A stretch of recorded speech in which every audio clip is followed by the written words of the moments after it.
In other news, the Korean government is moving to make investing more attractive on the country's secondary stock index, the KOSDAQ, which is where a lot of tech companies and startups are listed. Last year was already a good one for the index, and soon investors will be getting tax breaks, and companies will have an easier time getting listed so they can raise money. Shin Se-min explains.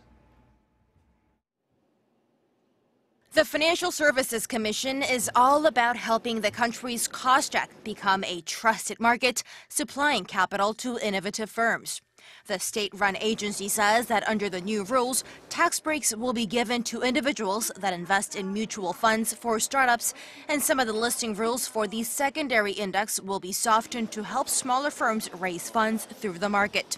Currently, individual investors can receive a tax incentive worth up to $2,800 if they invest more than half of their fund's assets in new shares issued by startup firms. But under the new rule, investors will be given tax incentives if they invest just 15% of their fund's assets in new shares issued by startup companies.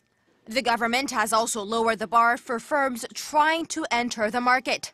The new rules will allow a company to be listed on the KOSDAQ if it meets one of three criteria: profits, market capitalization, and paid-in capital, whereas before the new rules, a company had to meet all three requirements. And the new policies also include the creation of a $280 million fund to invest in KOSDAQ-listed firms that have a relatively low stock value.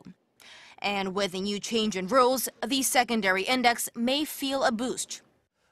With the fresh government support on top of the administration's promise of boosting industries that dominate the junior market, the secondary index may grow even further.